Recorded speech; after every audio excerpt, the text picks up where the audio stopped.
What a journey. That's a bit of an understatement.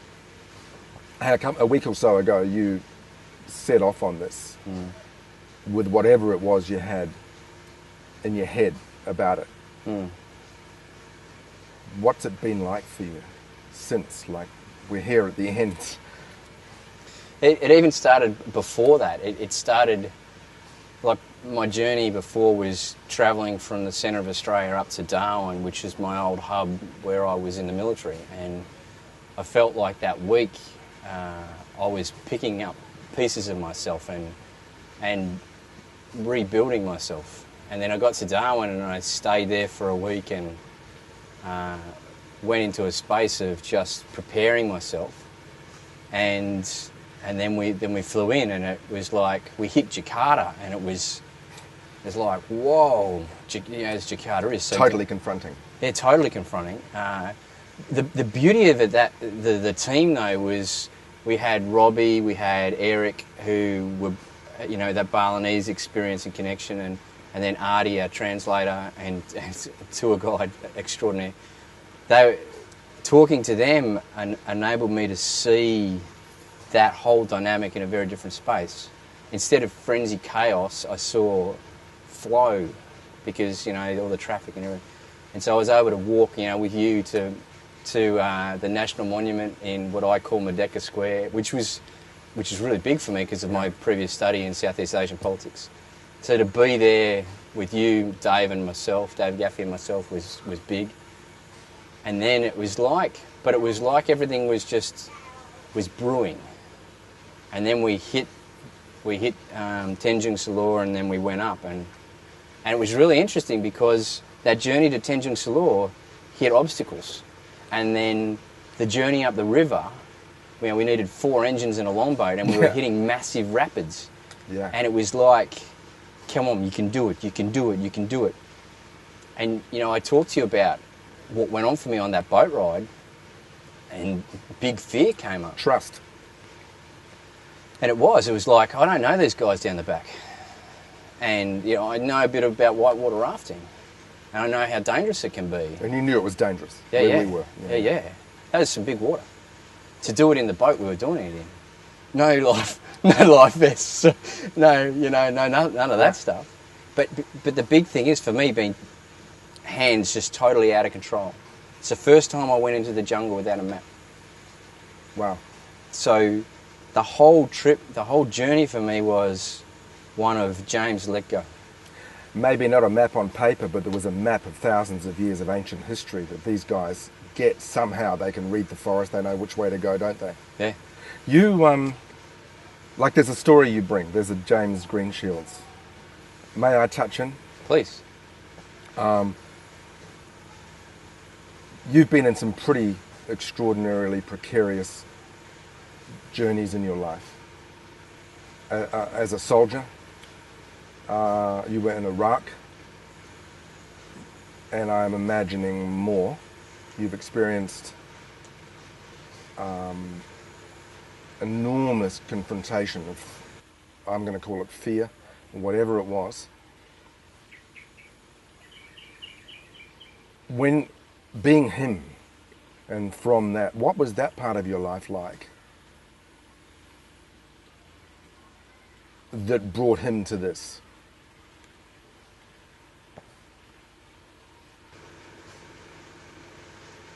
It was a life of wearing armour. So when you were talking, the immediate image came to me of being in a place called An-Naziriyah, which is the provincial capital of Dikar province in Iraq. And we were moving a big convoy of a generator that the British were wanting to place into the province. It's worth £22 million. And I was the commander of the mission. And at one stage you had to move through this huge township and cut power lines to get this massive convoy through, and it was just chaotic. And something happened, and I just jumped off my vehicle, and I'm walking through a sea of hundreds and hundreds of people just in my face. But there was this armour on me, and literally body armour, and I had my armoured vehicles, and I had all my men with their guns, And I just went straight down and I just said, bang, do this, this, this, this. And when I got back to my vehicle, the guy who is in charge of my personal protection party, he yells at me, he goes, "Sir, what are you doing? You can't do that." But it was like I was on a mission. It was bang, bang, bang, and nothing could touch me. Where was your attention? And my attention was focused on the mission and focused on what had to happen. This chaos surrounded me, and when I got back into the vehicle and he said that, it went, whoa, what did I just do? But the thing was, I'd built up all this armour. You know, I got hit by a roadside bomb. Yeah. The thing that saved me from the roadside bomb was my armoured vehicle. And I'd continually built up a life of wearing armour, being very, very careful about being vulnerable. To me, vulnerability was weakness. That was it. Right. So through that armour, did you see, connect, recognise the culture that was around you, like you recognised it in the journey with the Dayak? Or was the armour blocking that view as well?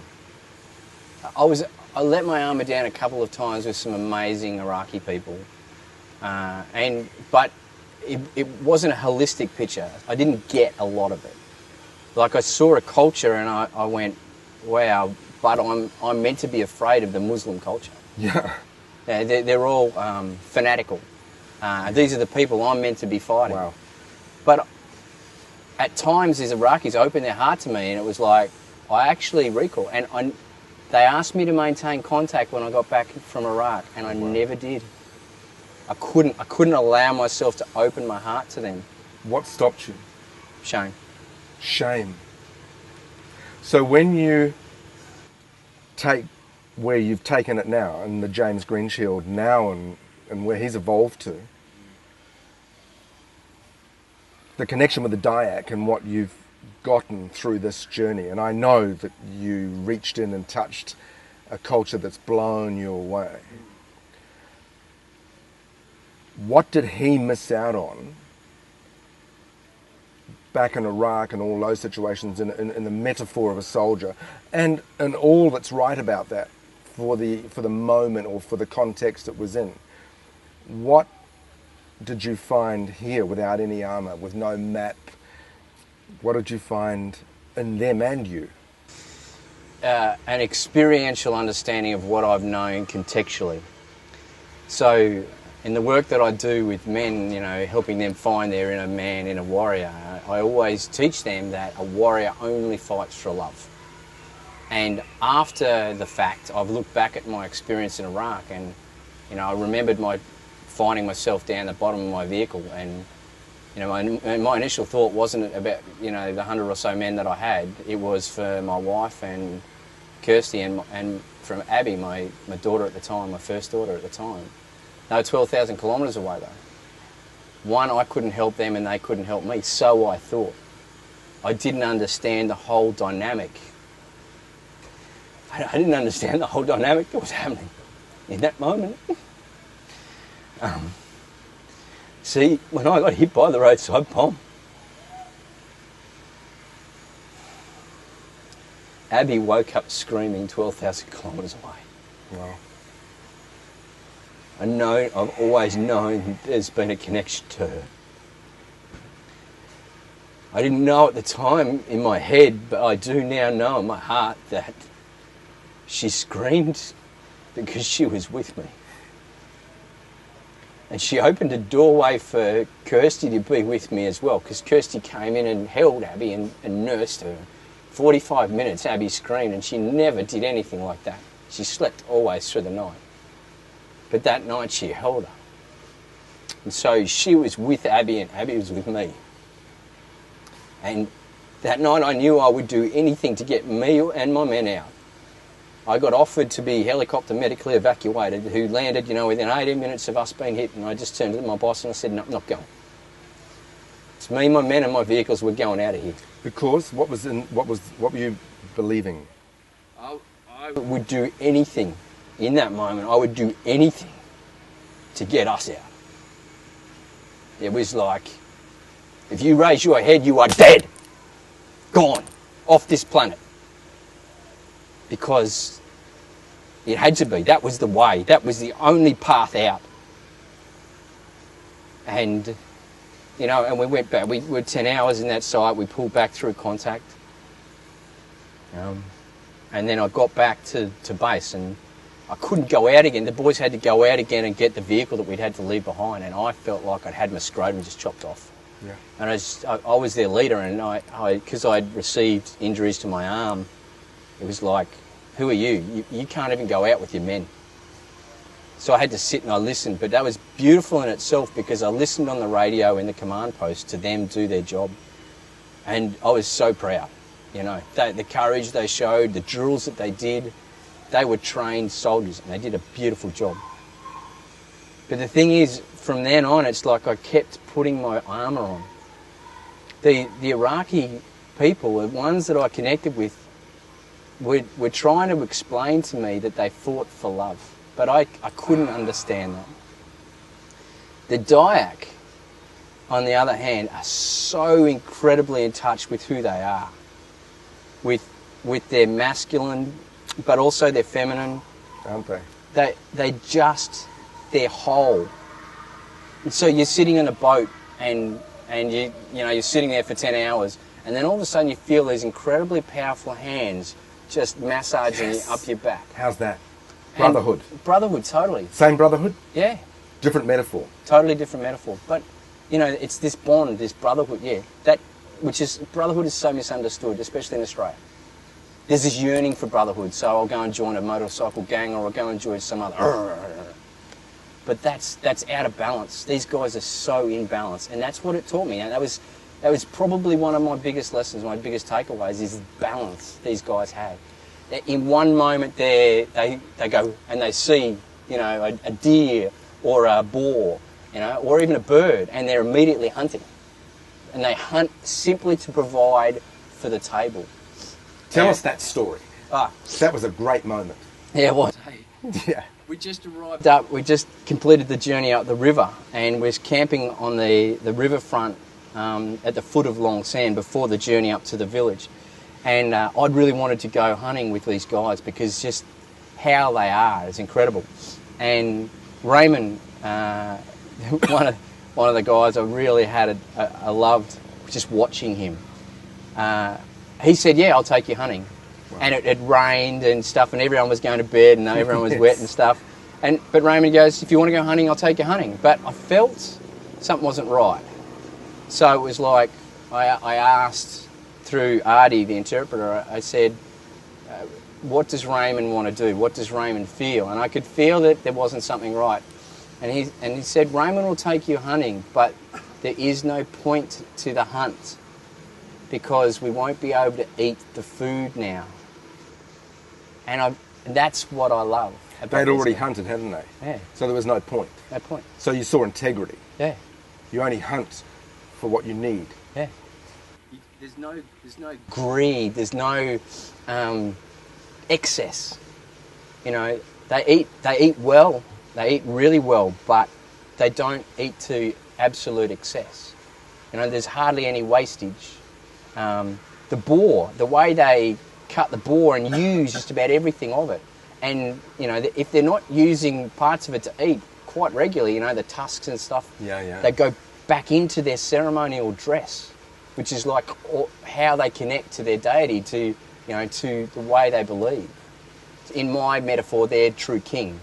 You know, their connection to the universe, to God, to whatever their belief system is, or whoever's belief system is. So there is no wastage. It's beautiful. It's pure. So when the Iraqi man said to you, we fight for love, and it was difficult for you to understand what that meant then, has it made a difference to what you understand now? Oh, yeah, totally. What sort of understanding has that developed?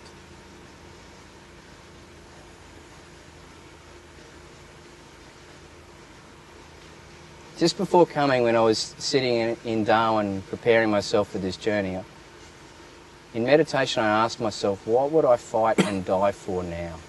Oh, yeah, great question for a soldier in the past. Yeah. And you know, I went back through the landscape of Iraq and what I'd done, and am I proud of my time in Iraq? I did the best job I possibly could have at the time, and yes, I stand proud. you know.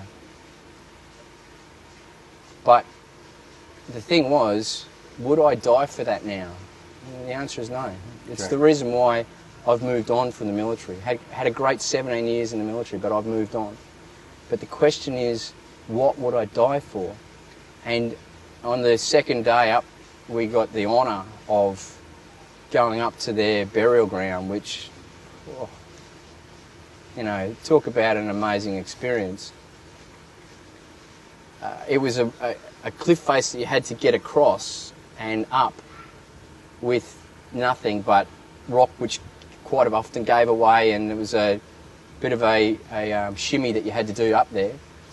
And if you fell 100 metres straight down, gone before you hit the ground. Wow. But I found myself drawn up. It was a really amazing experience for me. I found myself climbing before I knew I was climbing. And then one of the Dayak Benny, who's an amazing guy. Isn't he lovely? Yeah. All of a sudden, his hand just cups my butt cheek, and he gives me a shove, you know, a beautiful, perfect shove to get my foothold right. And then I'm up and I'm on there, and I stood, and they told me I was the first white man to stand where I'd stood, first Bule to stand where I stood. What was that like for you? What did that mean? I was just overcome by emotion. It's just like, it was so intense. The energy in this place was just so intense, and I was just breathing through it. And I spent quite some time up there. I probably spent a good 3/4 an hour up there, just leaning against the wall and looking out into this amazing rainforest, and just taking in the fact that this is, you know, it's hundreds of caskets all around me. Yeah, it goes back. Yeah. 3,000 years. Yeah. And I felt I could die for this. Oh. At any one point in time, if I had have fallen, I would be a happy man. I would be happy in that moment to have left my family. Because you understood what? What did you get? Oneness, really. It sounds like a completion. It was a full stop. It was a full stop of a paragraph and an opening of another one, which is quite hard to explain. And being honest, I'm still piecing all this together. Yeah, we've just got back. And this lesson, there's lessons and understandings that I haven't quite, they're like brewing. And I know that in time, part of my journey, when I'm back, I'm going to sit down and I'm going to write, and I'm just going to be, and allow it to all ferment and settle into place. But in that instant when I was standing up there, I'm looking out, and the fear is just gone, but I'm with this other intense energy inside me, and I felt like I could jump off. And I actually jump off the cliff. Just jump. With an understanding. Fine. It's all good. It's all good because you're bigger than this. So in that awareness, in that metaphor, in that awareness, in that place of safety, I'm going to call it, Yeah. in yourself, being in the most incredible moment of ancient wisdom in their burial grounds, first white guy. Yeah. And with the journey you travelled and the understanding, if you link that to the Iraqi man saying, we fight for love, you know. Mm. If each of us went back to the ancient cultures, the origins of each other, what difference would that make to the bridges between our cultures? We would understand, in essence, what people are telling us to fight for, and we would see the impurity of that. So it's purporting to be honouring ancient wisdom. Religion, this is my humble opinion, James Greenshields' humble opinion, religion is put up as a thing that people fight for, so therefore no one can question it. Right. It's like when someone generalises or says in answering a question, they say, well, you know how you do this. They externalise it. As soon as you externalise, you disempower yourself to change. Personal power comes through internalising, realising that if you want change in the world, you change yourself. So when I had post-traumatic stress disorder coming, or PTSD coming out of Iraq, I realised the only person who heals a broken bone is you, not the doctor. Right. You can have some amazing doctors who will set your leg in cast and give you all the support, but you've got to do the work. And that's my belief, and in my professional experience, I see that every day. The person, if they want to get better, they've got to do the work themselves. My analogy of personal development is, it's really easy, but it's really hard. Yeah. You got everything you need, but you got everything you need. So whether or not you choose to do it and go and face your demons is different. When I was standing up against that wall, and I was like, whoa, and I realised, I didn't actually realise the drop until I was right at the top. And I'm realising, well, I better wait for a couple of the diac to come back and make sure I'm okay going down. We're talking a 100-metre drop. Easy, 100 metres. Wow. We've got a photo looking up at it. And that was going through my head. I better wait for these guys to be around my safety net. And then someone came to me and says, James, it's enough. You don't need a safety net for life anymore. And it was like, wow. So I went... They taught you this? Yeah. Just in... No language, just by being. They taught me No this. map? No map. But forging the most extraordinary rivers. If- Disappearing into the forest. Where the heck are we? No map. So where was the map that you discovered is always there, through the diac? You're a coach, mentor, teacher, leadership, warrior school, all of that. You've taken your world of an army officer and you've transformed it into a leadership model for teaching self-sustainability, self-recognition, self-love, purpose-driven life. On that journey, you travelled as a brotherhood. As that coach, as that mentor, as that leader, what did you notice in the other men in their private journeys? I noticed at times people fighting it. I noticed at times people fighting the inherited belief system that they've been given, unbeknownst to them. Because remember, this is not something we've been taught. You don't get your inherited beliefs 101 in high school. No. But you don't get emotional literacy 101, in year 7. And the rite of passage for men is not exactly defined in our culture anymore. No, we've lost it. Whereas these guys know it. Aren't they nailed to it? It's beautiful, like the Balinese boys. Yeah. They get this journey. Yeah. Yeah, wonderful. They get it. But you don't just do a rite of passage. This is what we misunderstand. People say, go on a rite of passage. Stop. You go on a rite of passage and you're likely to die. Yeah. Because these guys, the Balinese, the diac, they're in years of training before they set out on their pilgrimage, because then the elders of the tribe know in their heart of hearts that they are capable to do that. They have the skills. Now, it's all up to the individual, to the boy going to manhood, whether or not he believes in himself that he has the courage, the confidence to go out and do that. And that's the journey. It's not awakening of any, this is how you hunt, this is how you skill, this is how you kill, this is how you eat. It's no awakening of that. It's an internal awakening of your heart to know you have the courage, the confidence to take life on, to be the man. And that's the doorway. But there's a whole lot of training that's done beforehand, and we've missed that. In the West, we've totally missed that understanding. These guys get it. And I believe, personally, that's one reason why there's a lot of misunderstanding about, specifically for Australia, about the Asian culture. Because those cultures, we've talked about this quite a lot on the boat and everything, those cultures that are still connected to their roots, they get it and they hold it strong. Yes. Some of us that have had that connection severed don't understand how these guys think. And so, we're flailing, we're searching. I use the analogy, I used to be a searcher, but now I'm an explorer. Because I explore with an open heart and wonder. It's like, whoa. So letting go of having to have a map, even though sometimes it's appropriate. Yeah. And trusting your heart, your instinct. So what would you say to men, boys, people, women all of us, in the Western culture, so to speak. Let your men be men. Let your boys be boys.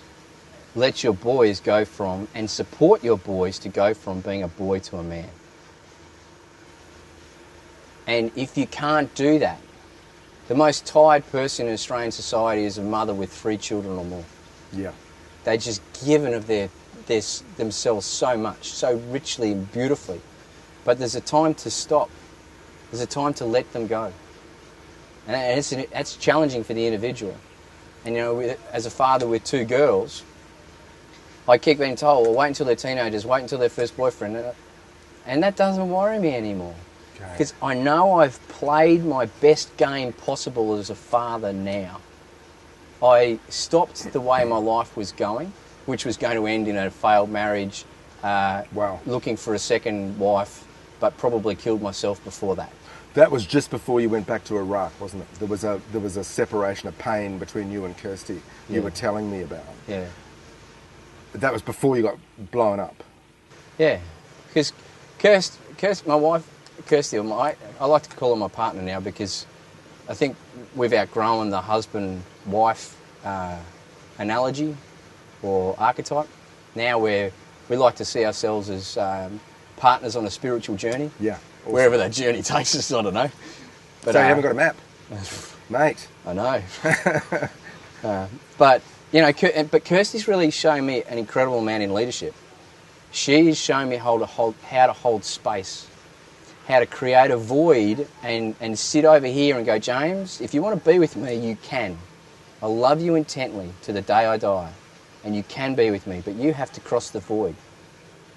And, you know, I've done a few things in my life that I'm quite proud of. The proudest thing I've ever done was I crossed that void. You know, I rebuilt myself. I did not agree with people saying post-traumatic stress is a lifetime condition. Yes. And I said no to that. And it's not. No. Absolutely. And I didn't believe in... And I realised all my military mentors were on their 2nd or 3rd marriages. So I thought to myself, my life doesn't have to be a series of breakages. So it was a journey to become whole again. And I crossed that void. I'm lucky I had such a powerful woman that allowed me to do it. And, you know, Kirst will be the first one to admit that she was on a journey as well. She wasn't perfect. What we like to say is she was here and I was here. We didn't want to be in these places. We wanted to be here. So our journey was like that. We bought into that goal of being the partners, being connected partners. So I'm not going to come over here and overcare for you, swoon, oh, sorry, I'll change my life because you're angry. Which, you know, in fairness to the cupboards that I've hid in my life because I've been angry, you know, and a lot of men relate to that. Yeah, I'm lucky that I never hit Kirsty, but I know I abused her, you know, with words, with emotional blackmail and everything like that. And that was a big journey of forgiveness to me. I had to forgive myself. And I didn't understand that space I was in. I had a lot of power in me, intensity, and I was flailing. I didn't have a mentor who could say, James, this is okay. Take a breath, man. You're okay. You just got to bring yourself back. You just got to connect again to yourself. And, you know, I've left post-traumatic stress behind for quite a few years, but I'm now on this incredible journey, which it's like there's an excitement for me. And when you were so beautiful to invite me on this journey, which I was so humbled to be involved in. And I'm so glad I did. Thank you. It was like, I've got to do this because I know it's going to take me to a whole new level. So I want to grab that. You've travelled with me and our brothers. Amazing. Mm. Into the heart of an ancient wisdom. Yep. And each of us, of course, is going to change, has changed. Mm. What will you change as a result of this journey in your life? The immediate thing that comes to me is It's just a statement. Everything will be okay. So let go of the map, Yeah. And trust. because you know what now. What have you got now that was like the grail or the missing piece? That everything will be okay. Everything will be okay. And that's all I have to remember. No matter what trial, no matter what tribulation, I'm meant to be in this place for a reason. There's a bigger reason than I can fathom. And everything in this moment is the way it's meant to be. So a complete acceptance of myself within the circumstance that I find myself. And if I look back and I look at every time that I've got to a point like that and I've accepted a situation, everything's changed. But then what I wanted, I tried to hold on to that. I've gone, I've got to hold that because that'll make my life be perfect. Yeah. It's like, slap. Just let go of that. It's one of the things where when I'm working with a person and go deep into their fear and they let it go and then they bring joy, love and everything into it and they're just in there, they're sitting there just feeling it, they're feeling it and I say to them, now let it go. Yeah. I don't want to let go. Yeah, they don't want to let go. But, it's important to let it go because it's come from inside. Yes.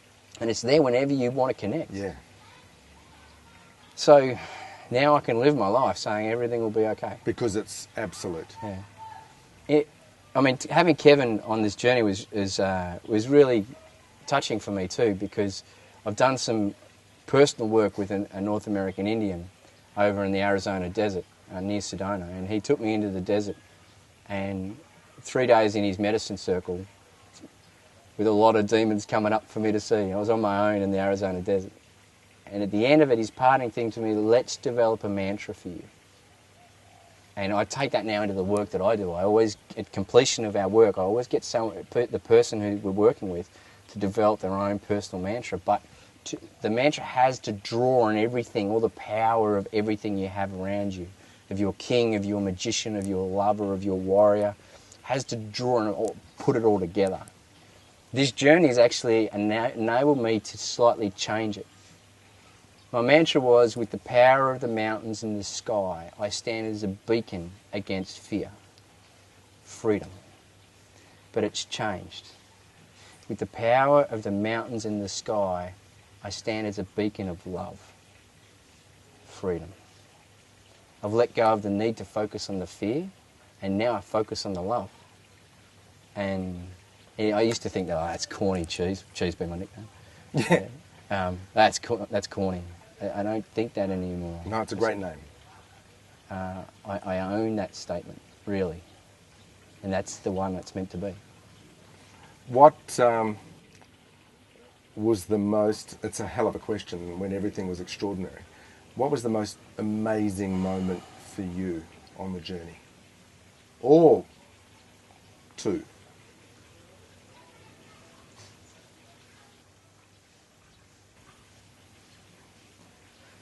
One just jumped into my head that I wasn't expecting. The first one was obviously having been so humbled and privileged to be taken to where I went. And knowing that my Dayak brothers were actually really scared of us being up there in case something went wrong. Yeah. Their fear was simply for our safety. Whereas they just go and they're up. It's like they're balanced, they're poised. They really cared about us, didn't they? Yeah. But they just knew that we moved differently. And sorry, there's a whole, we could talk for hours on that subject alone. And we will. But the thing is, they cared and were really, they were actually, and Benny told me, he was humbled that and really felt that I was so moved to go there. I had this passion to go to that place, and he really thought that was beautiful. So that was big for me. The thing that jumped in my head, though, was a Dayak that we didn't really know that was involved in the last part of our initial journey up in the longboat, where they took the longboat for the first time ever up those rapids to Long Saan, Long Saan riverfront. And I'd seen him at Long Pujungan, and he also is the one who made our parangs. And he's travelling back when we're going back to Tenzing Salor, and he's sitting behind me, and all of a sudden, as I mentioned before, all of a sudden I felt these really strong hands on my back. I did not know him, but Just took care. He saw you needed he a saw, back massage. he saw I needed a back massage, and he just did it. No questions, no language, no nothing, just amazing back massage. You see that a lot around the journey. Yeah. The way they give to each other, the way they just take care of you, they're paying attention to each other and needs. Yeah. And that brings me to probably the third thing that I would say is watching them in balance.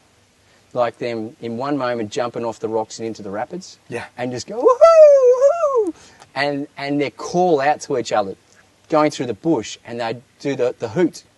And they would know, and they'd respond, and they'd know exactly where each other is. They're looking after each other in any moment. But then there's an opportunity for food. Bang. Bang. The hunter. The hunter. Or we Right. stopped at the riverfront, so they're fishing. The fisherman. The fishermen, and one of them's fishing and the other's making a fire. We've only stopped for 5 minutes, but the fire's They've still already going. got it happening. They've already got it happening. They've already switched on, Yeah. got it happening. Yeah. And there's time for humour and comedy and foolishness. Yeah. Yeah. But- and prayer. Yeah. At deep prayer. You know, before every journey we went on, it was, let's respect, let's ask the spirits to be with us and protect us. And this is really important, guys. So focus.